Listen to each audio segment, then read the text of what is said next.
प्रधानमंत्री मोदी ने चुनावी बिहार में नए रोजगार योजना के तहत महिलाओं के खाते में 7,500 करोड़ स्थानांतरित किए। विश्व पर्यटन दिवस के अवसर पर आज थांगमैबंद चेराओचिंग मणिपुर में राज्य स्तर पर पर्यटन दिवस कार्यक्रम आयोजित किया गया।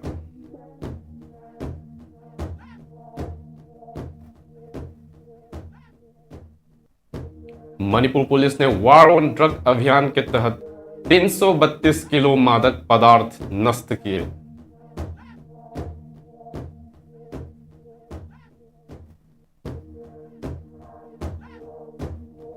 स्पीकर थोकचोम सत्यव्रत ने मणिपुर में राष्ट्रपति शासन के बाद जनता को आश्वस्त किया, एमएलएस की भूमिका स्पष्ट की और प्रगति पर विश्वास बनाए रखने की अपील की।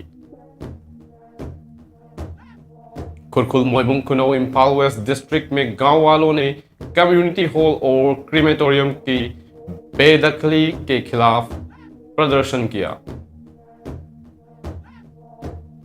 डॉक्टर टौरांगबम ब्रजकुमार ने green education programme directorate office Porompat Imphal east district में पौधों की अहम भूमिका पर जोर दिया।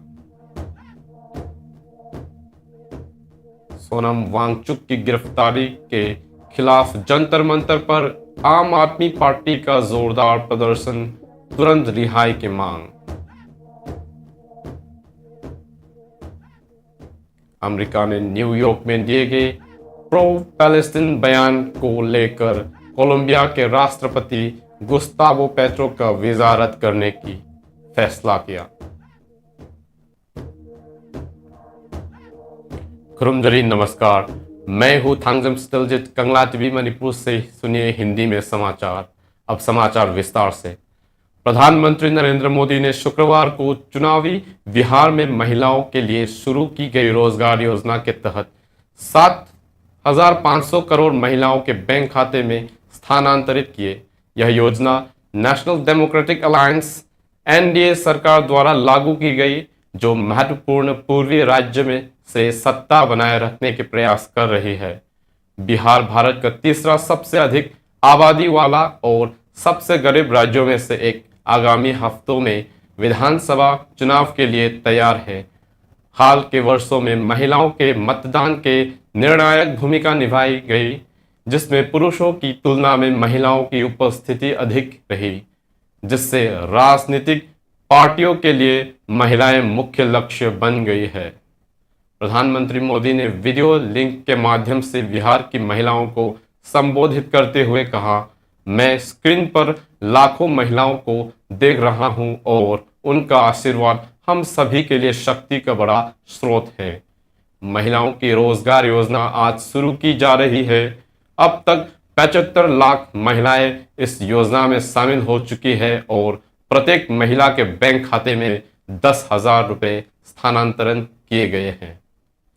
प्रधानमंत्री कार्यालय के अनुसार यह योजना महिलाओं के कृषि, हस्तशिल्प और अन्य छोटे पैमाने के व्यवसायों में आत्मनिर्भर बनने में सहायता प्रदान करने के उद्देश्य से है। लाभार्थियों को योजना के बाद के चरणों में अतिरिक्त वित्तीय सहायता 2 लाख रुपए तक की प्राप्त हो सकती है। सत्तारूढ़ एनडीए कांग्रेस और उसके सहयोगियों के साथ बिहार में मुकाबला करेगी, जो राजनीतिक दृष्टि से उत्तर प्रदेश और महाराष्ट्र के साथ महत्वपूर्ण राज्य माना जाता है। अकाउंट में 10-10 हजार रुपए भेजे गए हैं। साथियों, जब ये प्रक्रिया चल रही थी तो मैं विश्व पर्यटन दिवस के अवसर पर आज थांगमैबंद चेराओचिंग में राज्य स्तर पर पर्यटन दिवस कार्यक्रम आयोजित किया गया। कार्यक्रम में बोलते हुए मणिपुर चीफ सेक्रेटरी पुनीत कुमार गोयल ने कहा कि राज्य का टूरिज्म सेक्टर तेजी से प्रगति कर रहा है। कई सकारात्मक परिवर्तन पहले से ही दिखाई दे रहे हैं और सस्टेनेबल टूरिज्म के अंतर्गत नए प्रोजेक्ट भी शुरू किए गए हैं। टूरिज्म डिपार्टमेंट द्वारा tourist and sustainable transformation theme पर आयोजित इस समारोह में रैम्प स्कीम की भी शुरुआत की गई, जिसके तहत विभिन्न योजनाएं और सहायता प्रणाली तैयार की गई है ताकि मणिपुर की विशिष्ट सांस्कृतिक धरोहर को पूरी दुनिया तक पहुंचाया जा सके। रोजगार के अवसर बढ़ाने के लिए विभाग द्वारा 500 युवाओं को कैबिन क्रू और हॉस्पिटलिटी सेक्टर में प्रशिक्षण देने की योजनाएं हैं। उन्होंने आगे कहा कि टूरिज्म सेक्टर दुनिया के सबसे तेजी से बढ़ने वाले उद्योगों में से एक है, जो बड़े पैमाने पर रोजगार उपलब्ध कराने और विभिन्न क्षेत्रों में राष्ट्रों के बीच सांस्कृतिक आदान प्रदान को प्रोत्साहित करने में सक्षम है। मणिपुर में सस्टेनेबल टूरिज्म के तहत इंफ्रास्ट्रक्चर डेवलपमेंट पर विशेष ध्यान दिया जाएगा, जिससे लोकल कम्युनिटीज की भी भागीदारी सुनिश्चित होगी। चीफ सेक्रेटरी ने कहा कि मणिपुर की जनता द्वारा अपनी परंपराओं को संरक्षित और प्रदर्शित करने का सामूहिक प्रयास न केवल राज्य की समृद्धि लाएगा, बल्कि इस वैश्विक पर्यटन मानचित्र में मजबूत स्थान भी दिलाएगा। उन्होंने जोर दिया कि राज्य की अमूल्य सांस्कृतिक धरोहर और प्राकृतिक उपहारों को गर्व के साथ सुरक्षित रखा जाना चाहिए, क्योंकि यही मणिपुर की असली पहचान है।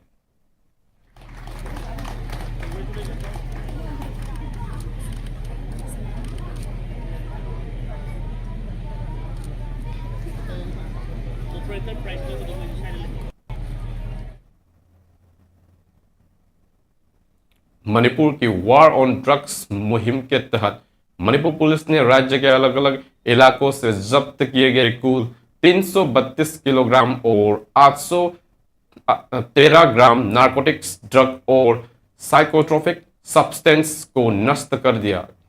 इस मादक पदार्थों को Shri Jagwan biomedical waste treatment facility Lamdeng Imphal west में मणिपुर पुलिस के ड्रग डिस्पोजल प्रोग्राम के तहत जलाया गया। नष्ट किए गए ड्रग्स में शामिल थे 6 kilo heroin powder, 86.87 kilo brown sugar, 22 kilo WY tablet, 36 kilo pseudoephedrine tablets, 181.68 kilo गांजा, 0.47 ग्राम SP कैप्सूल। इस कार्यक्रम में DGP यूप मणिपुर राजीव सिंह और अन्य वरिष्ठ पुलिस अधिकारी मौजूद थे। इस मौके पर DGP राजीव ने कहा कि राज्य की वार ऑन ड्रग्स मुहिम ने राज्य और केंद्रीय बलों के सक्रिय सहयोग के एक महत्वपूर्ण मोड़ हासिल किया है। उन्होंने जोर दिया कि सिर्फ छोटे ड्रग पैडलर ही नहीं, बल्कि ड्रग्स से पैसा कमाने वाले बड़े कारोबारियों को भी पहचान कर सख्त सजा दी जानी चाहिए। DGP यह भी कहा कि वार ऑन ड्रग्स एक सामूहिक लड़ाई है, जिसके 2 समांतर मोर्चे हैं, एक राज्य के भीतर और दूसरा राज्य के बाहर। उन्होंने जनता से अपील की कि इस मुहिम में मणिपुर पुलिस का पूरा सहयोग करे। We have been able to catch lot of drugs in the meanwhile. With the Honorable Prime Minister's initiative as well as Home Minister's directive, we have been always Manipur में राष्ट्रपति शासन लागू होने के बाद जनता में यह चिंता बढ़ गई कि निर्वाचित मंत्रालय अब अपनी भूमिकाएं कैसे निभाएंगे। यह बात मणिपुर विधानसभा के सभाध्यक्ष श्री थोकचोम सत्यव्रत ने कहा। उन्होंने यह टिप्पणी गोपाल देव मंदिर और मांडव्य स्कूल चिंगाखम लेरक इम्फाल में आयोजित एक धार्मिक और सांस्कृतिक कार्यक्रम के दौरान लोगों को संबोधित करते हुए की। स्पीकर ने कहा कि मणिपुर लेजिस्लेटिव असेंबली पर 7 करोड़ से अधिक का व्यय हुआ है, जिसमें कर्मचारियों के वेतन और मानदेय शामिल है। इस रिपोर्ट के बाद असेंबली की कार्य प्रणाली को लेकर सवाल उठे हैं। उन्होंने स्पष्ट किया कि वर्तमान स्थिति के कारण बैठक को केवल इसलिए भंग नहीं किया जा सकता और किसी भी आरोप की जांच संबंधित प्राधिकरण द्वारा की जाएगी। Chief minister N Biren Singh के इस्तीफा और राष्ट्रपति शासन लागू होने का जिक्र करते हुए उन्होंने कहा कि जनता चिंतित है कि नई परिस्थितियों में मंत्रालय अपनी जिम्मेदारियों का निर्वहन कैसे करेंगे।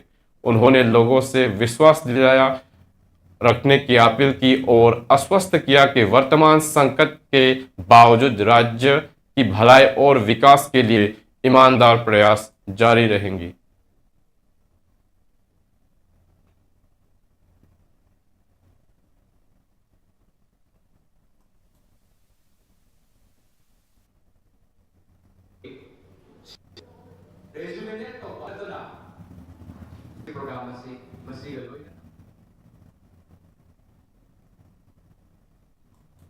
खुरखुल मोइबुंगकनो इम्फाल वेस्ट डिस्ट्रिक्ट में गांव वाले ने गांव में मौजूद कम्युनिटी हॉल और क्रेमेटोरियम को हटाने की योजना के खिलाफ विरोध प्रदर्शन शुरू कर दिया है।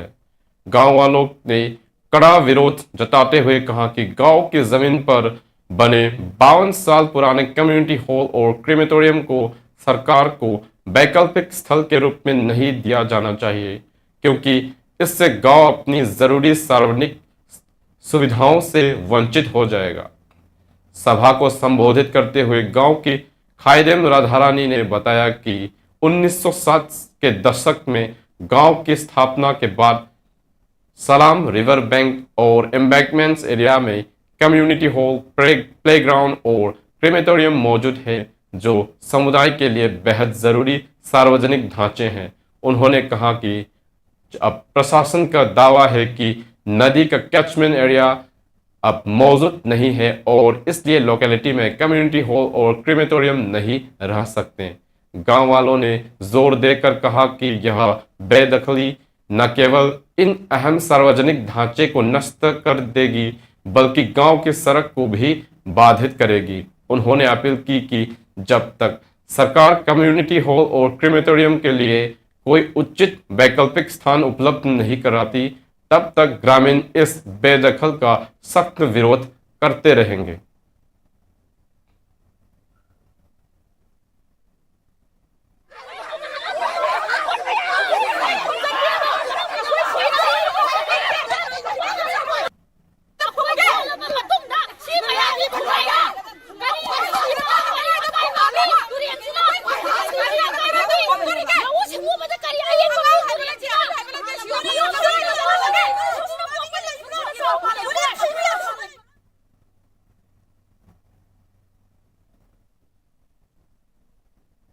मानव जीवन पौधों पर निर्भर है और इसके बिना पृथ्वी का अस्तित्व संभव नहीं है। यह बात directorate of environment and climatic change के डायरेक्टर डॉक्टर तौरांगबम ब्रजकुमार ने कही। यह बात उन्होंने directorate office Porompat Imphal east जिले में आयोजित green education programme at school के दौरान कही, जिससे नेशन फर्स्ट एट 75 कैंपेन के अंतर्गत आयोजित किया गया। कार्यक्रम को संबोधित करते हुए डायरेक्टर ने कहा कि पौधों की घटी संख्या मनुष्य और पर्यावरण दोनों के अस्तित्व के लिए गंभीर खतरा है। उन्होंने जोर दिया कि पौधों का संरक्षण बेहद जरूरी है, क्योंकि हर प्राणी चाहे बड़ा हो या छोटा सीधे या परोक्ष रूप से इन पर निर्भर है। उन्होंने यह भी बताया कि अब तक राज्य में पर्यावरण जागरूकता मुख्यतः कॉलेज और विश्वविद्यालय तक ही सीमित रही है। अगर यह जागरूकता विद्यालय तक फैलाया जाए तो यह और भी गहरा व स्थायी प्रभाव डालेगी और नई पीढ़ी के सोच को अधिक प्रभावशाली ढंग से आकार देगी। इस मौके पर मणिपुर पोल्यूशन कंट्रोल बोर्ड के मेंबर सेक्रेटरी डॉक्टर डब्ल्यू रोशन ने कहा कि हर कोई जानता है कि पौधे मानव जीवन को बनाए रखने में कितनी अहम भूमिका निभाते हैं। उन्होंने यह भी कहा कि यह समझना भी जरूरी है कि पौधों और पर्यावरण संरक्षण का सीधा संबंध मानव जाति के भविष्य से है।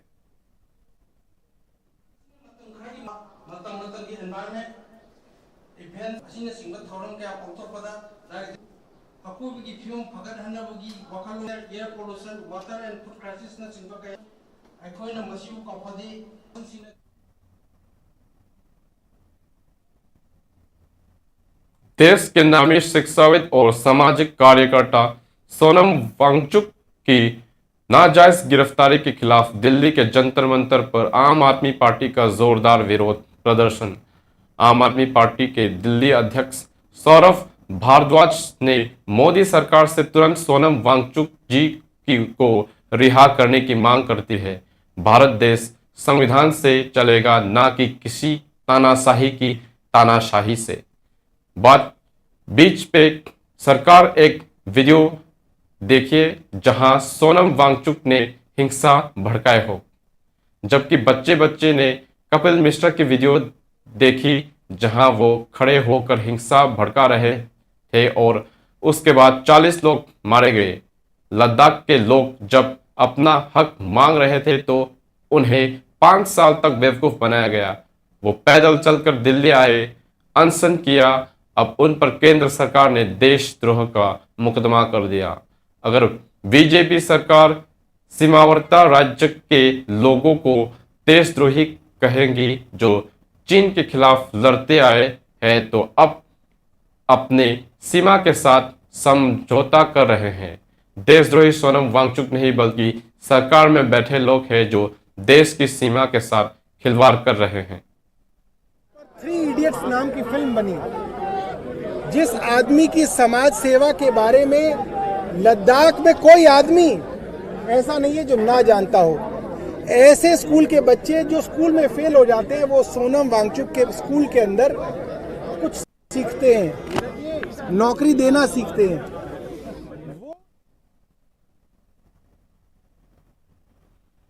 अमेरिका ने कोलंबिया के राष्ट्रपति गुस्तावो पेट्रो का वीजा रद्द करने की घोषणा की। अमेरिका ने कहा कि वह कोलंबिया के राष्ट्रपति गुस्तावो पेट्रो की वीजा रद्द करेगा क्योंकि उन्होंने न्यूयॉर्क में एक प्रो पैलेस्टीन प्रदर्शन में हिस्सा लिया और अमेरिकी सैनिकों से राष्ट्रपति डोनाल्ड ट्रंप के आदेश न मानने की अपील की। अमेरिकी विदेश मंत्रालय ने पेट्रो के बयानों को गैर जिम्मेदाराना और भड़काऊ बताया। राष्ट्रसंघ मुख्यालय मैनहट्टन के बाहर प्रदर्शनकारियों को संबोधित करते हुए पेट्रो ने फिलिस्तीनियों की मुक्ति के लिए एक वैश्विक सैन्य बल बनाने की मांग की और अमेरिकी सैनिकों से कहा, ट्रंप के आदेश न मानो, इंसानियत के आदेश मानो। कोलंबिया के पहले वामपंथी राष्ट्रपति पेट्रो, जो गाजा युद्ध में इजरायल के मुखर आलोचक है, ने यूएन महासभा में भी ट्रंप पर निशाना साधते हुए उन पर नरसंहार में साझेदार होने का आरोप लगाया। इसी बीच इजरायल के प्रधानमंत्री बेंजामिन नेतन्याहू ने पश्चिमी देशों को फिलिस्तीन की मान्यता देने के लिए फटकार लगाई और कहा कि इससे यह संदेश जाता है कि यहूदियों की हत्या फायदा पहुंचाती है। इजरायल ने गाजा पर हमला 7 अक्टूबर 2023 के हमास हमले की बात शुरू किया था, जिसमें 1200 लोग मारे गए और 251 लोगों को बंधक बना लिया गया था। इसके बाद से गाजा स्वास्थ्य अधिकारियों के अनुसार 65,000 से अधिक फिलिस्तीनियों मारे जा चुके हैं। यह वीजा विवाद पहले से ही तनावपूर्ण अमेरिका कोलंबिया संबंधों को और बिगड़ सकता है। हाल ही में ट्रंप प्रशासन ने कोलंबिया पर मादक पदार्थ विरोधी समझौते को पुराने करने का आरोप लगाया है, जबकि पेट्रो का कहना है कि अमेरिकी आव्रजन नीतियों में कोलंबियन नागरिकों के साथ भेदभाव होता है। इस मामले पर अब तक न तो पेट्रो ने कार्यालय ने और की कोलंबिया की विदेश मंत्रालय की ओर से कोई प्रतिक्रिया आई है। Gustavo Petro's visa after he joined a pro-Palestinian rally in New York on Friday and called on US soldiers to disobey President Donald Trump's orders.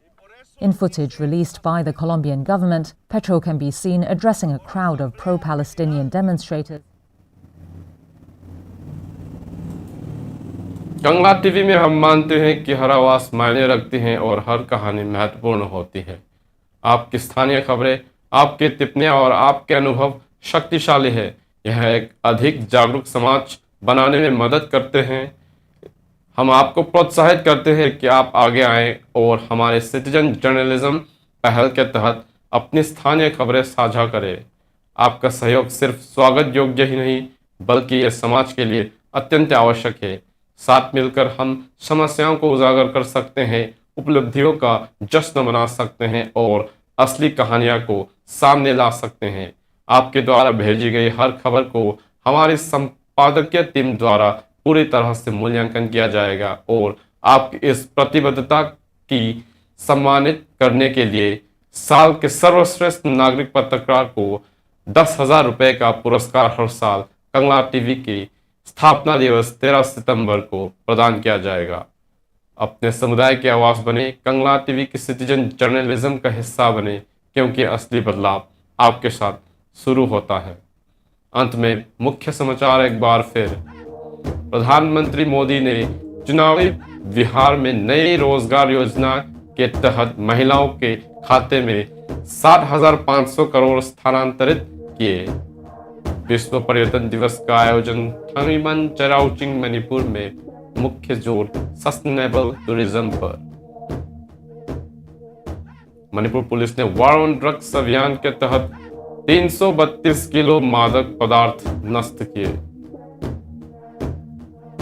Speaker Thokchom Satyavrat ने मणिपुर में प्रेसिडेंट रूल के बाद जनता को आश्वस्त किया, एमएलए की भूमिकाएं स्पष्ट की और प्रगति पर विश्वास बनाए रखने की अपील की।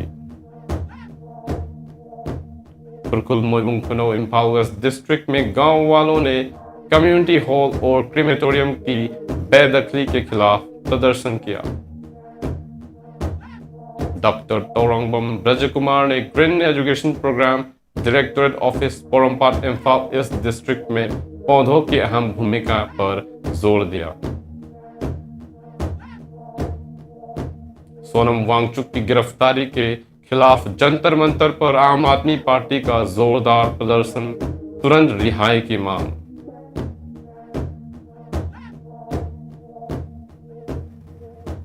अमेरिका ने न्यूयॉर्क में दिए गए प्रो पैलेस्टीन बयान को लेकर कोलंबिया के राष्ट्रपति गुस्तावो पेट्रो का वीजा रद्द करने का फैसला किया। आज के लिए इतना ही। मणिपुर से हिंदी में समाचार सुनने के लिए कंगला टीवी से जुड़े रहें। धन्यवाद।